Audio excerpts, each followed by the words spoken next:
प्रधान सेवक हमारे प्रधानमंत्री माननीय श्री नरेंद्र मोदी जी से अनुरोध करती हूं कि हम सबका मार्गदर्शन करें।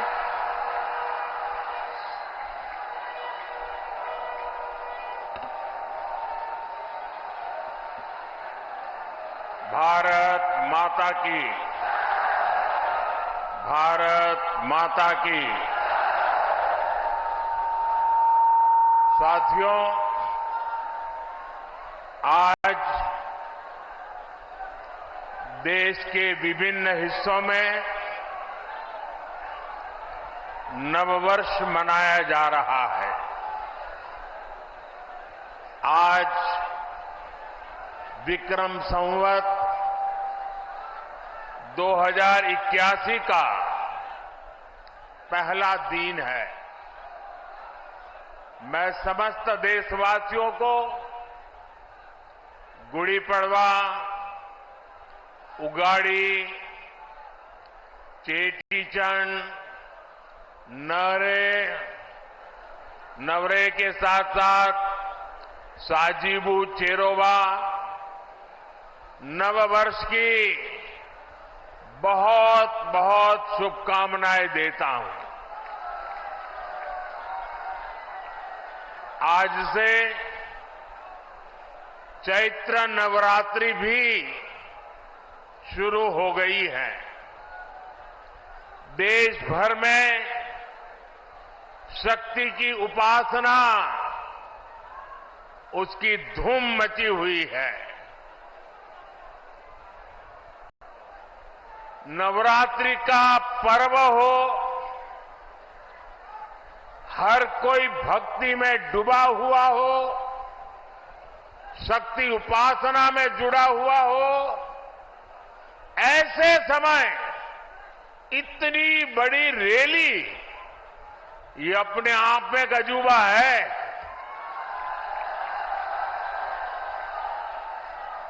क्योंकि मेरा जब कार्यक्रम बन रहा था तो मैंने कहा भाई नवरात्रि है, लोग कैसे आएंगे। उन्होंने कहा साहब बस आप डेट दे दीजिए। और इतने कम समय में नवरात्रि के पावन पर्व पर भी इतनी बड़ी तादाद में आप हमें आशीर्वाद देने आए। इस पावन अवसर पर बड़ी संख्या में शक्ति स्वरूपा माताएं, बहनें, बेटियां हमें आशीर्वाद दे रही है।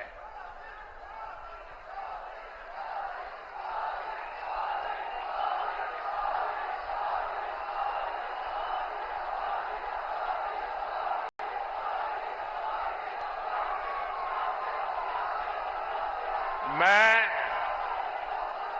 सभी सिख गुरुओं को भी नमन करता हूं।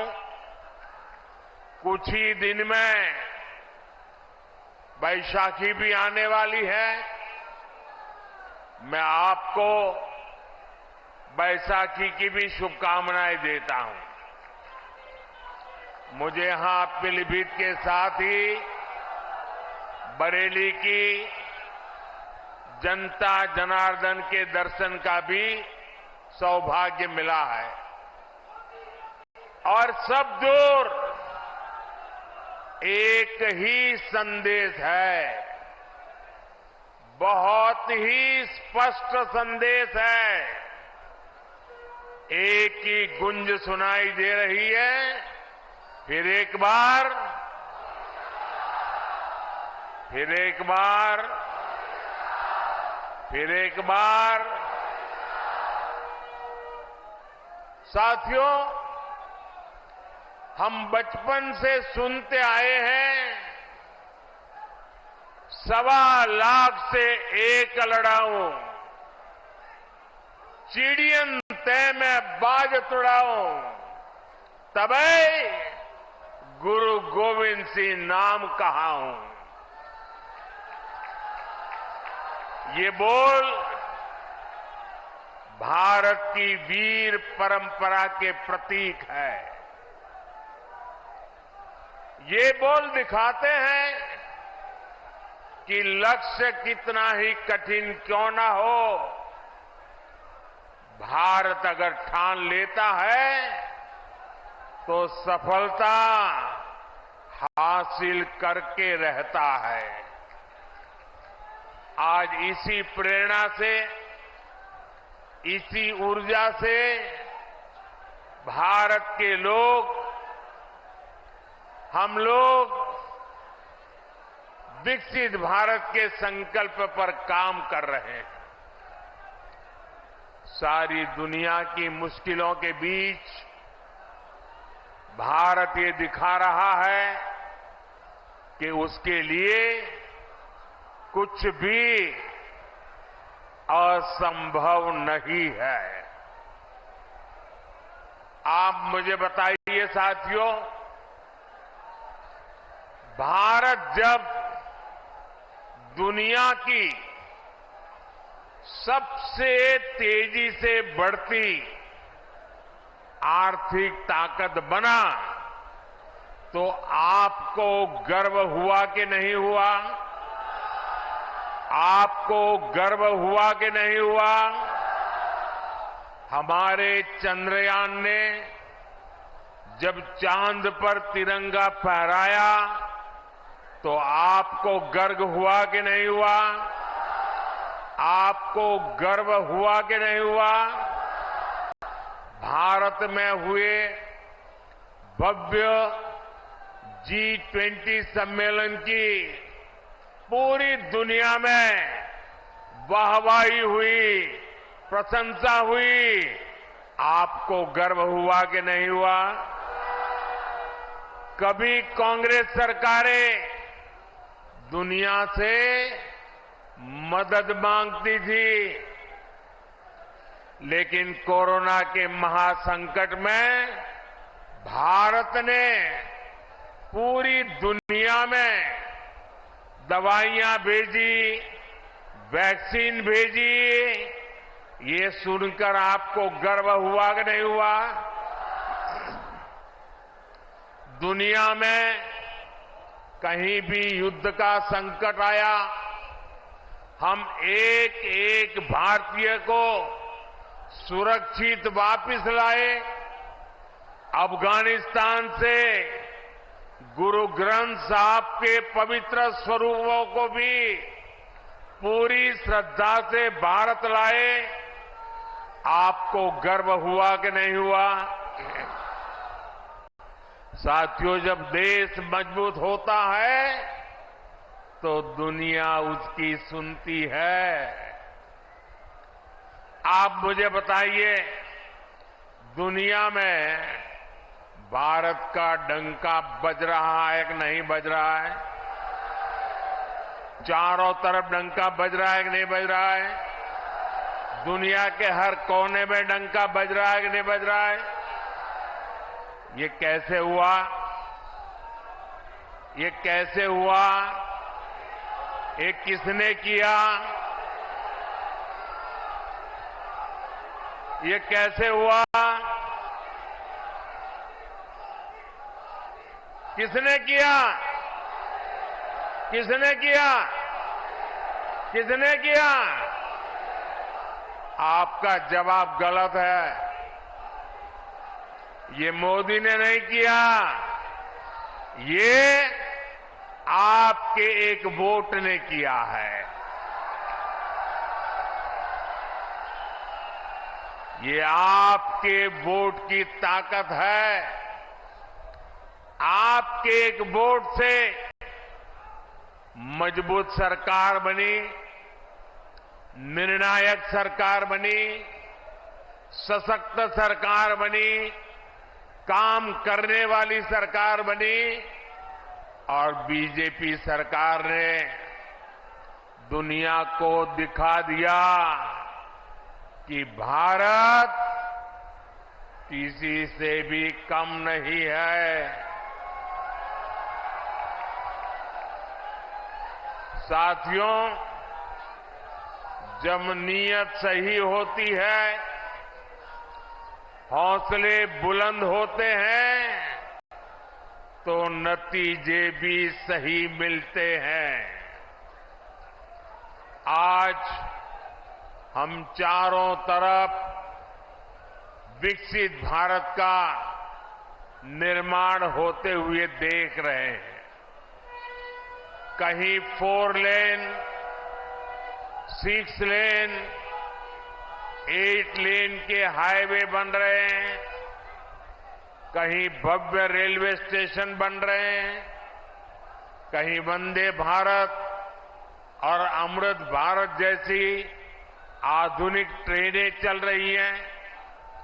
पीलीभीत, भोजीपुरा और पीलीभीत से टनकपुर तक रेलवे के ब्रॉडगेज होने से एक्सप्रेस ट्रेन भी चलने लगी है। धनारा घाट पर 250 करोड़ की लागत से पुल बनाने का काम भी शुरू होने वाला है। इससे शारदा नदी के किनारे रह रहे हजारों लोगों को आसानी होगी। ये जो सुविधाएं बन रही है, ये किसानों और नौजवानों दोनों के लिए नए अवसर लेकर के आती है। पुरानी सरकारों के दौरान जो उद्योग यहां बंद पड़ गए थे, जो फैक्ट्रियां यहां बंद हो गई थी, उनको भी इससे नई ऊर्जा मिलेगी। पीलीभीत में एक तरफ बांसुरी की सुरीली आवाज है, तो दूसरी तरफ टाइगर की दहाड़ भी है। हमारी सरकार पीलीभीत टाइगर रिजर्व की ख्याति को भी देश और दुनिया के कोने कोने में ले जाने का काम कर रही है। यहां इको टूरिज्म का नया इकोसिस्टम बन रहा है। यहां के नौजवानों के लिए रोजगार और स्वरोजगार के नए अवसर बन रहे हैं। साथियों, पीलीभीत और ये पूरा क्षेत्र खेती किसानी के लिए भी जाना जाता है। आप याद कीजिए, 10 वर्ष पहले तक किसानों की क्या स्थिति थी। महंगे यूरिया की कालाबाजारी होती थी और किसानों को लाठियां खानी पड़ती थी। आज यूरिया भी पर्याप्त मिलता है और लगातार मिलता है। जो बोरी दुनिया में 3,000 रुपये में यूरिया की बोरी बिकती है, वो कौन सा तार काटूं? लाल या हरा? So tell us, what do you bring to the table? पर बोला, जब नींद होगी ब्रेक फ्री, तभी तो दिन होगा टेंशन फ्री। इसीलिए घर ले आइए Panasonic True Smart AC with custom sleep profile, India's first Matter-enabled RAC. Panasonic.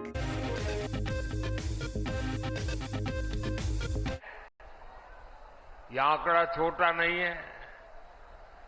किसानों के बैंक खाते में 70,000 करोड़ रुपया ये मोदी सरकार ने पहुंचाया है और इसमें से करीब 850 करोड़ रुपये यहां पीलीभीत के किसानों के बैंक खाते में पहुंचे हैं। साथियों, कांग्रेस और सपा के राज में गन्ना किसानों को कैसे अपने ही पैसे के लिए तरसाया जाता था, ये आपसे अच्छा कौन जानता है। भाजपा सरकार ने गन्ना किसानों की परेशानी कम करने के लिए पूरी ताकत से काम किया और योगी जी ने तो पहले दिन से ही गन्ना किसानों की मुसीबतें दूर करने के लिए अनेक कदम उठाए। कई चीनी मिलें खुली हैं, कई का विस्तार हुआ है और ये काम लगातार किया जा रहा है। सपा, बसपा, कांग्रेस के 14 साल में जितने रुपए गन्ना किसानों को मिले थे उससे ज्यादा पैसे बीजेपी ने यहां योगी जी की सरकार ने 7 साल में गन्ना किसानों को दे दिए हैं। देश में इथेनॉल ब्लेंडिंग को लेकर जो बड़ा अभियान चल रहा है उससे भी पीलीभीत के किसानों को बहुत फायदा होने वाला है। गांव के पास अनाज भंडारण की दुनिया की सबसे बड़ी योजना भी शुरू हो चुकी है। इस योजना के तहत देश में लाखों नए गोदाम बनाए जा रहे हैं। इसका भी लाभ पीलीभीत के किसानों को मिलने वाला है। आने वाले 5 वर्षों में हम ड्रोन से खेती का नया विस्तार देखेंगे। हमारे युवा ड्रोन बनाएंगे और गांव की हमारी माताएं बहनें ड्रोन पायलट बनेगी। गांव-गांव में 3 करोड़ महिलाएं ये हमारी लखपति दीदी बनेगी और ये मोदी की गारंटी है।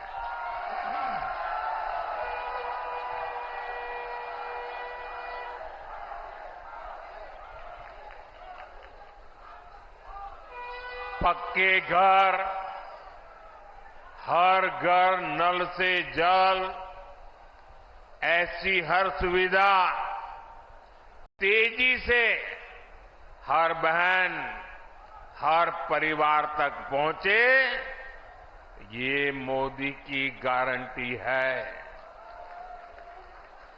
और आप जानते हैं मोदी की गारंटी यानी गारंटी पूरा होने की गारंटी। साथियों, पीलीभीत की धरती पर माता यशवंती देवी का आशीर्वाद है। पीलीभीत में आदि गंगा मां गोमती का पवित्र उद्गम स्थल है। आज नवरात्रि के पहले दिन, शक्ति की पूजा के पहले दिन, मैं देश को ये भी याद दिला रहा हूं कि कैसे इंडी गठबंधन ने शक्ति को खत्म करने की सौगंध खाई है। आज देश भर में जिस शक्ति की पूजा हो रही है उस शक्ति का कांग्रेस ने घोर अपमान किया है। जिस शक्ति के आगे हम शीश झुकाते हैं उस शक्ति को उखाड़ फेंकने की बात ये कांग्रेस के नेता कर रहे हैं। शक्ति का कोई भी उपासक इंडी गठबंधन को इस अपमान के लिए माफ नहीं करेगा। माफ करेगा क्या? माफ करेगा क्या? साथियों, सपा कांग्रेस के इंडी गठबंधन को भारत की विरासत की परवाह भी नहीं है। 500 साल के इंतजार के बाद अयोध्या में भव्य राम मंदिर बना।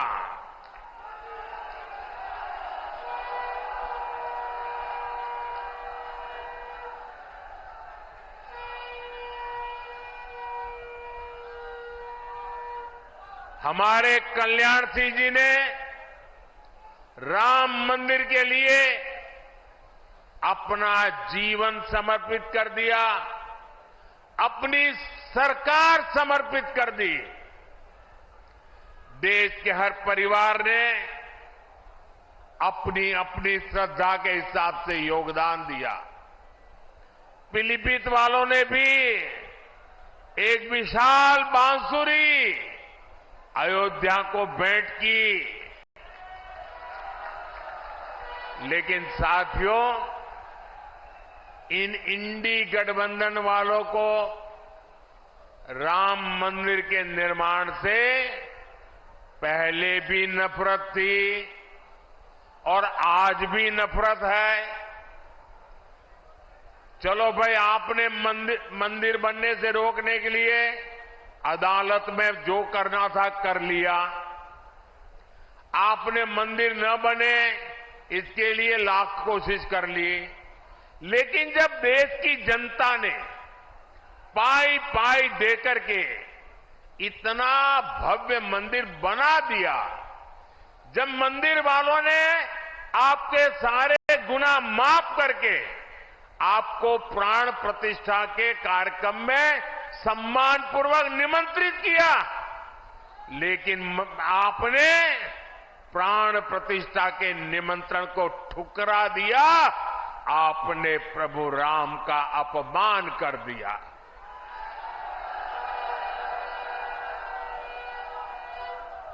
भाइयों बहनों, मैं अभी भी समझ नहीं पाता हूं कि इनके मन में इतना जहर भरा है कि उनकी पार्टी से जो प्रतिष्ठा में गए, प्राण प्रतिष्ठा में जो लोग गए, उनको 6 साल के लिए पार्टी से निकाल दिया। क्या ऐसा कभी हिंदुस्तान में हो सकता है? कोई राम की पूजा करे इसलिए पार्टी से निकाल दो? एक ऐसी पार्टी है भाई? ये पाप करने वालों को कभी भूलिएगा नहीं भाई बहनों। याद रखेंगे ना? याद रखेंगे? याद रखेंगे? साथियों, तुष्टीकरण के दलदल में कांग्रेस इतना डूब गई है कि उससे कभी बाहर नहीं निकल सकती। कांग्रेस ने जो घोषणा पत्र बनाया है वो कांग्रेस का नहीं, ऐसा लगता है मुस्लिम लीग का घोषणा पत्र दिखता है।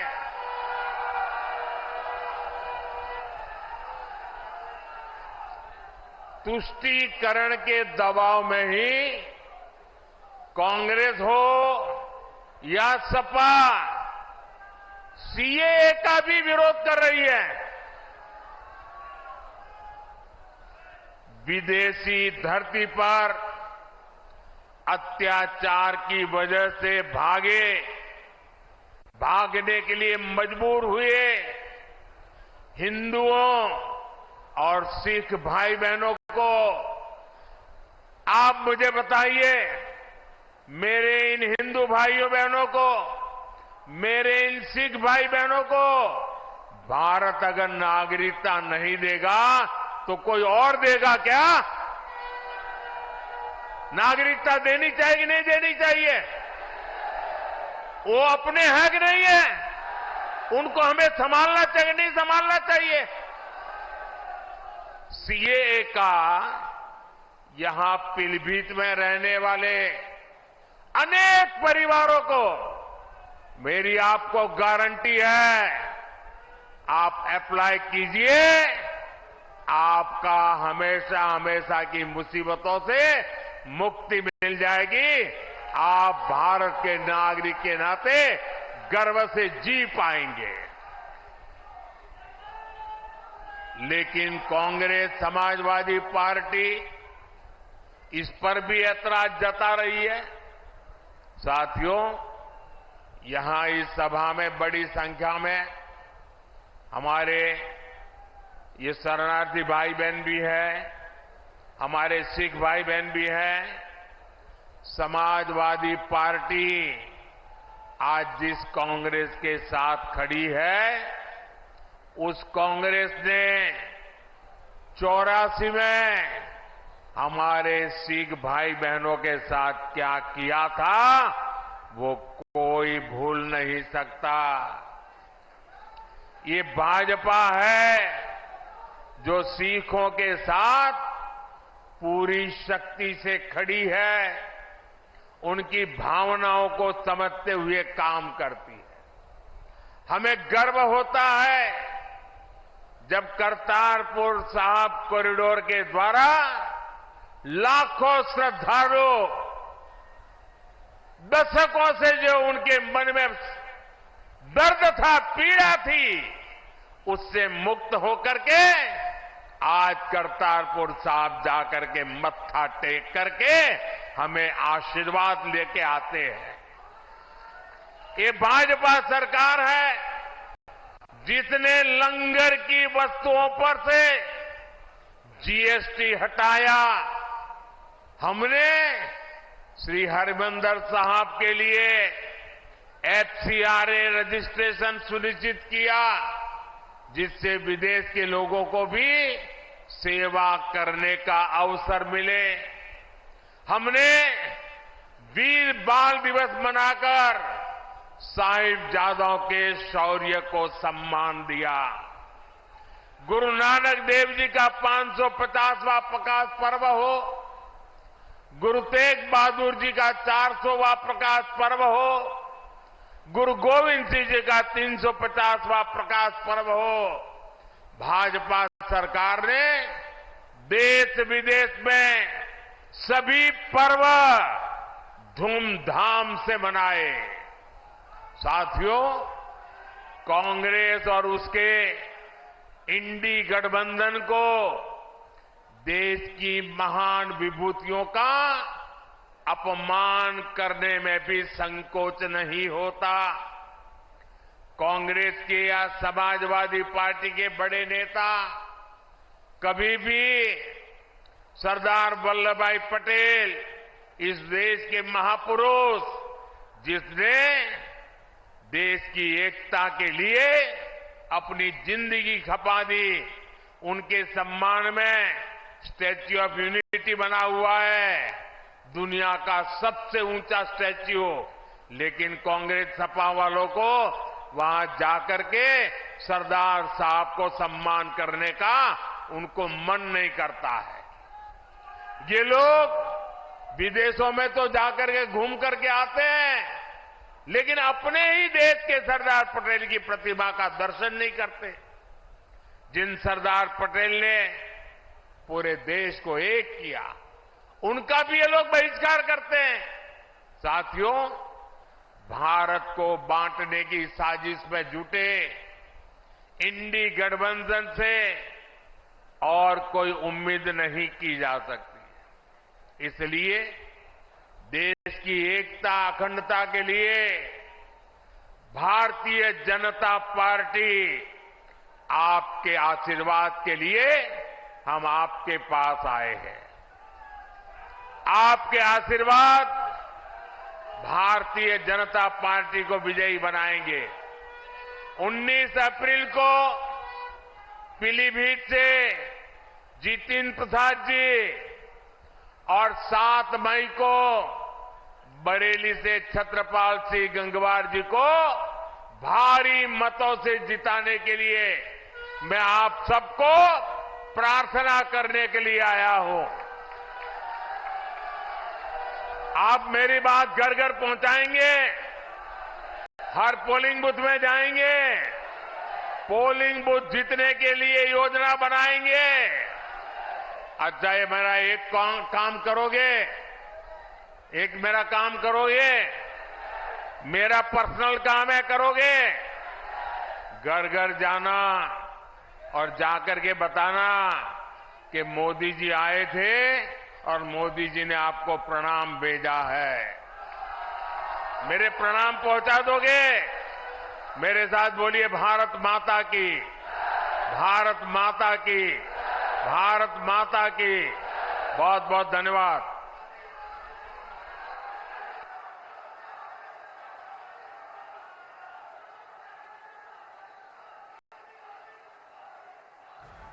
Well, that was the Prime Minister's live campaign rally that we were getting from you, Pilibhit, a very electorally significant seat. After all, it was held by Varun Gandhi. However, this time around, the sitting MP, the incumbent, was not picked by the BJP. Instead, it is Jitin Prasada, whom you can see in the frame there, along with Prime Minister Modi. He's, of course, a cabinet minister in the Yogi cabinet. What the Prime Minister said right now, he's made another direct attack on the Prime Minister, on the Congress's manifesto, calling it a imprint of Muslim League, which he says was found. In addition to that, several other important issues were touched upon by the Prime Minister, including the Pran Pratishtha, saying that the Congress refused to attend despite an invitation, about CAA as well, and about welcoming the minorities who are persecuted in other countries to India. Well, with that, we're going to be slipping into a short break. Don't go anywhere.